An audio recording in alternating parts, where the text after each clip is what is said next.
rektahan na natin to. Umpisahan na po natin, mga kababayan, doon sa patutsada ni Secretary Larry Gadon. Oh, ayan na.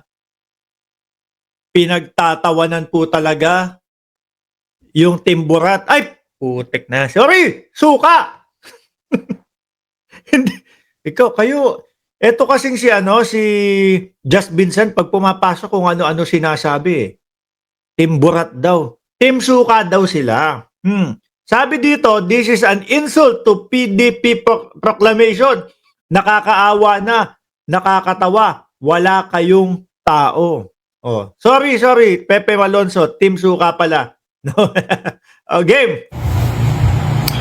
Nakakatawa at parang nakakaawa itong proclamation of senatorial candidates ng PDP laban na pinungunahan ni former President Duterte.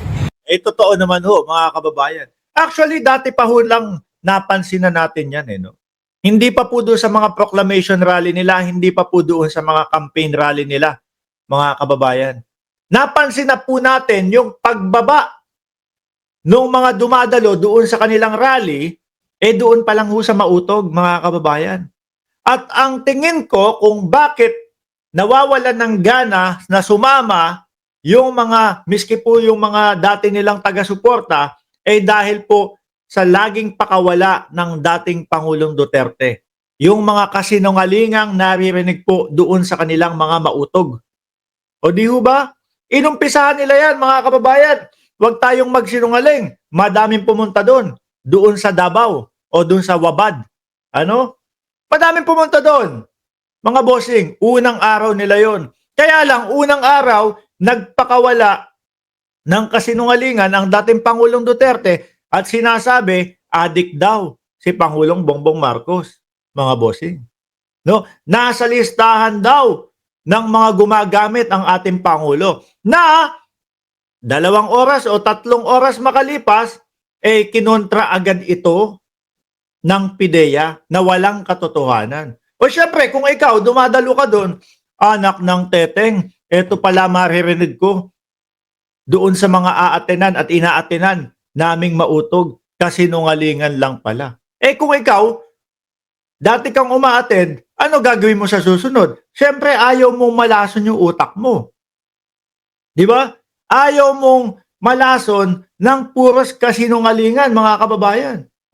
Unti-unti kang lalayo sa kanila, mga bossing.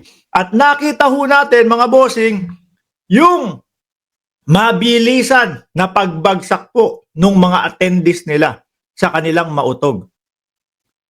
Bago nga lang po mag-proclamation rally sila bago papayagan na mangampanya Putek, yung rally-rally nila, yung EDSA, pipito na lang. Iilan na lang. Hindi naman 7. 17, mga gano'n na lang umaattend. 12 doon, yung mga vlogger, na kaya naman ganadong-ganadong umattend doon sa kanilang mga rally, kasi may mga palipad na inaasahan. Di ba, Ma'am Chris Rose at Franklin de la Cruz? Dyan pa lang mag-e-expect ka pa ba na may pupunta doon sa kanilang rally? Diyan, lalo na kung makikita mo, putik na yan. Robin Padilla, yung ibinoto namin dati. Wala namang nangyari sa Pilipinas. Robin Padilla, ilang taon nang nakaupo. Hanggang ngayon, wala pang naiaambag sa Senado. Di ba, mga kababayan? Tuloy natin si Gadon. Isipin nyo, napakakunti ng tao at considering that this is a proclamation of senatorial candidates, dapat yan mga tipong nasa Luneta Grandstand or Araneta Coliseum or Philippine Arena or yung malalaking venue. Kaso nga sino ba ipapakilala mo dyan? Bato de la Rosa, si Marcoleta, sino pa? Si Vic Rodriguez, si Buloyski. Kay Buloyski pa lang, nawawalan na ng gana ang taong bayan Sino pa? Philip Salvador. Di ho ba, mga kababayan? Sino naman ang gaganahang pumunta dyan? Sino naman ang gaganahang sumuporta dyan? Di ba, Marieta Panlilio? no? Hindi kagaya noong sa alyansa na pinangunahan ni President Bongbong Marcos na talagang Ito yata. Ito ata yun, mga bossing. Ito yata yun, no? Kala nyo, blanco dito. Tela yan. Ano yata yan? Lona. No? Madami pang tao dyan. Oh. Tuloy, Secretary Larry Gadon. libo-libo ang umattend doon sa Ilocos Norte at ganun din doon sa Iloilo. Libo-libo. Itong kila Duterte. Sorry. Ito po, mga kababayan. Sa Davao po ito eh. Sa Davao po ito na tinatayang 40 mil hanggang 50 mil yung dumalo dyan. Kaya dating Pangulong Duterte, ano po? Lang, wala pa nga 300, baka 100. Anak na tira pa yun. Biruin nyo na lang ho, mga bossing. No? Biruin nyo ho, mga kababayan. Dating Pangulong Duterte pa yung nagpapatawag nun. Siya pa yung mismong nandoroon. No? Tagilid na nga pong lumakad, pag ganun na, wala pa din pumunta. Ano expect nyo dun? Lumalakas sila o humihina sila? Tapos, gagalit sila. Nasabihin lang daw pong pinabili ng suka. No? Yung pagkakasabi naman ni Pangulong Bongbong Marcos dun yung iba nga parang pinabili lang na suka. Siguro, ramdam nila na sila yon, ramdam nila na walang kwenta sila, kaya kami pinapatamaan ito. Tinamaan, nasaktan. Di ba? Ang dami-daming kandidato. Pero yun, in-expect na nila na sila yun kasi siguro ramdam na nila na sila talaga yun dahil karamihan sa kanila alaw swenta. 100 plus lang. At karamihan dyan ay mga paid vloggers. Naku, bayad pang mga vlogger. Grabe naman, rektahan po Ayan, sinasabi ni Secretary Larry Gadon. Bayad na mga vlogger yung karamihan pumunta doon sa rally.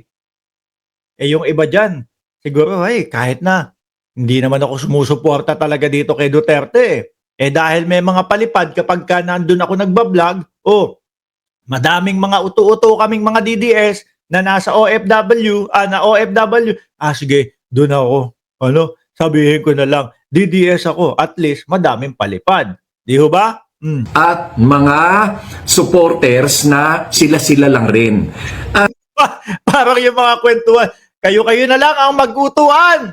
Ganun yun no? Hindi pa sinabi nito. At mga supporter na sila-sila din ang nag-uutuan.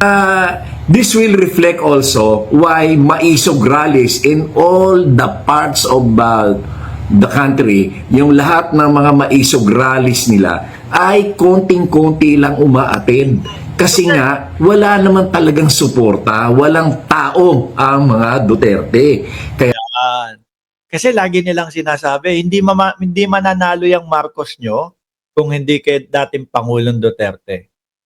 Iba ho talaga mga kababayan, ang katotohanan. Para ho sa akin, ang katotohanan, hindi kilala. No? Hindi kilala ang mga Duterte taong 2015. No? Wala pa yan. 2016 na lang sila nakilala nung inumpisahan na suportahan po ni Senator Amy Marcos. Yun ang katotohanan. Paano ngayon sasabihin na hindi mananalo si Pangulong Bongbong Marcos kung hindi dahil sa mga Duterte? Di ba? kaya lang nanalo yan noong 2016 dahil sinuportahan ng mga Marcos loyalists. Kasi no choice. Walang ibang pwedeng iboto. Alam nga naman iboto namin si Marojas o kaya si Binay o kaya si Grace po. No choice. Pero kung tumakbong si Marojas, senador kaya, may posibleng manalo. Hindi siya tumakbo ngayon no? Wag na nating yan. Hindi naman siya tumakbo. Tuloy. Talagang no choice. Kaya napilitan lang kami iboto si Duterte. Pero hindi nangangahulugan na kanya talaga yung boto. Okay? Ngayon, ganito. Which is, yun po talaga ang katotohanan, mga kababayan. Yun po talaga ang katotohanan. No? Sabi ni Shiro Kansaki, kaso binoto ko si MDS, si Miriam Defensor Santiago. Kung walang Duterte, na ipinakalala yung sa mga loyalista, mga bossing, malamang po ang boto na kay Miriam Defensor mga bossing. Noong 2021 pala, ay pa-survey ang Malacanang at inutusan ang mga congressman na mag-conduct ng mga internal surveys. At doon ay ang lumabas na number 1 na malayo ang percentage ay si BBM. Yeah. Ang number 2 ay si Leni. Number 3 si Isko. Number 4 lang si Sara. Aray ko po. I-analyze natin mga kababayan. No? Number 1, PBBM. Number 2, si Atty. Leni Robredo. Number 3, si Binay ba? Tama? Atras niya? Si Leni. Number 3 si Isko. Si Isko. Ibig sabihin, mas malakas pa si Isko noong panahon na yon kaysa kay BP Sara. Number 4 lang si Sara. Kaya nga hindi siya nag-decide na tumakbo. Kasi nag-mayor na lang siya, nag-file siya ng mayor sa Davao kasi alam nila na talagang walang boto ang Duterte. Ngayon, kinausap lang siya na isang kaibigan, family friend, na lawyer din, na ang sinabi sa kanya, sikat ka lang ngayon dahil anak ka ng presidente, pero pag hindi na presidente, Sakit nun, ano? Sikat ka lang dahil anak ka ng presidente, hindi dahil meron kang magagawa, hindi dahil ganito ang ine-expect ng mamamayang Pilipino sa'yo, hindi dahil alam ng mamamayang Pilipino na pauunlarin mo ang Pilipinas. Sikat ka lang kasi anak ka ng dating Pangulo. Grabe, saklap nun. presidente yung tatay mo, makakalimutan ka na ng tao. Kaya ang ginawa niya, tumakbo siyang vice president ng BBM. Kasi nga, sure winner siya kung kay BBM. Yan ang totoo niya. Walang tao ang Duterte. Wala pala kayong tao eh. Oh. Kaso, na ano na po, parang na-addict na po sa kapangyarihan sila. Kaya ngayon, nagpupumilit mabawi ang kapangyarihan kay Pangulong Bongbong Marcos. Illegal man o legal, gagawin nila. Wala. Maswerte na maka3 milyon yung mga yan. Yung mga kandidato ni Duterte, nako, yung iba dyan, kaibigan, pero sorry to say, wala kayong tao. Nakakatawa kayo at nakakaawa. Biruin nyo, ang launching ng inyong proclamation ay sa Club Pilipino lamang. Aba, ano yan? Rotary Club? Kasi ano yun? Kasi maliit na venue, kaya ganun lang. Baka may paalmusal lang ho, Atty. Larry Gadon. Iwanes, Lions Club o PTA na ganyan lang. Dapat yan ay malaking venue at libo-libo dapat ang tao. Kayo, 100 lang. Naku, nakakaawa kayo. At wala kayong issue. Ang issue ni Duterte, bangag-bangag, adik-adik pa rin. Wala na yan! Hindi na yan pinapansin ng tao. Kaya nga yung mga maisog rallies nyo, walang nagpupunta kasi walang naniniwala sa inyo. Correct. Yun ho ang katotohanan talaga, mga bossing. Na yung maisog nila, sila-sila na lang po ang naniniwala. Na yung maisog nila, tinabangan ang tao na dumalo. Dahil wala naman silang maibigay o wala naman silang maipakitang pruweba. No? Doon sa mga bangag-bangag nila. Hanggang ngayon mga bossing. Ano sinisigaw nila diyan sa mga proclamation rally nila? Diyan sa mga parally-rally nila? Adik ang Pangulo, adik ang Pangulo. Ganun pa din Parang kapag nakita nyo yung bycam at yung gaan nila, pinag-uusapan pa ba? Wala na. Kaya, ang estilo nilang ginagawa, balik tayo sa style number 1 ulit. Sigaw ulit tayo ng adik-adik. Hanggang sa meron na naman tayong mapalutang na i-issue kay Bongbong Marcos na ating Pangulo, yun, focus ulit tayo doon. Pero kapag wala tayong may issue, balik tayo sa topic number 1. Bangag. Tapos susunod yan, hindi nagbabayad ng tax. Tapos susunod niya kung ano-ano. Ikot-ikot lang mga kababayan. Ang napapansin ng taong bayan na ganun lang yung ginagawa nila, ayun, tinatabangan sila, mga boss. Di ba?